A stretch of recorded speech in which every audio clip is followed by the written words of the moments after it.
Erokamano kuom keto Ramogi TV kaendi ni joriembo kod weg nyamburko e tong' mar Kenya kod Tanzania koro ng'ado tong' mar manyo mauta mag nyamburko e piny Tanzania kaluwore kod idho mar nengo mwanduno e pacho kaendi. Magi timore kinde ma weg kuonde logo mauta ma Kenya yudore e tong' mar Namanga ywak ni ohala koro dok piny nyaka nyocha med nengo mar mauta pacho kaendi. George Bati miyo ler.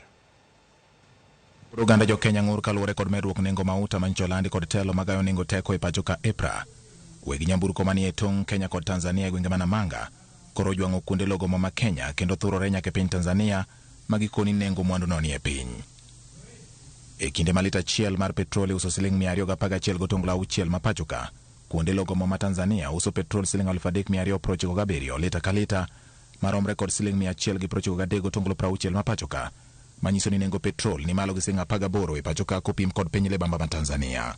Ma nyiso ni ng'at moketo petrol e nyamburko mare kata pikipiki e piny Tanzania biro kungo siling 18. Diesel masani use pacho ka siling 209 e Tanzania use siling 3,343 komenda ma pinyno maromre kod siling 196.30 ma pacho ka. Kama nyiso bende ni nengo diesel ni malo gi siling 4.70 e pacho ka kopim kod piny libamba ma Tanzania. Moko kuom tipo ma wan go yango nyamburko ariyo ka iketo negi mauta e kar logo mo e piny Tanzania. Achiel mani kod namba ndikruok mar piny Kenya kama chielo namba ndikruok mare mar piny Tanzania. Ranyisi ni weg nyamburko manie tong' sani koro manyo resruok e piny Tanzania. Jo Kenya ma weg nyamburko koni idho mar nengo mauta e pacho ka ochuno gi mondo gidhi e piny Tanzania mondo e kadipo ka gikungo kata gimoro matin ka weg tesende mag logo mo ma Kenya manitie tong' ma Namanga yuago lal kaluwore kod okang' ma weg nyamburko okawo mar dhi yudo mwandugo e piny Tanzania e nengo mani piny. Hapo mbeleni kulikuwa tunauza mafuta vizuri, tunaweza uza lita 5,000 kwa siku. Kuanzia mafuta ipande, watu wameanza kutukimbia, wamevuka boda wanaenda kunywa Tanzania. Customer wengi tumewapoteza.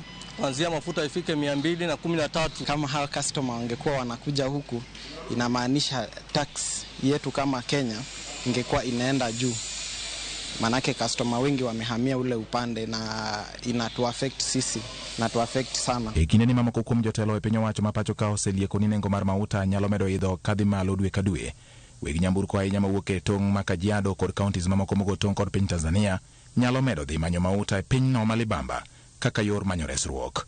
George Bati, Ramogi TV. Jotelo mag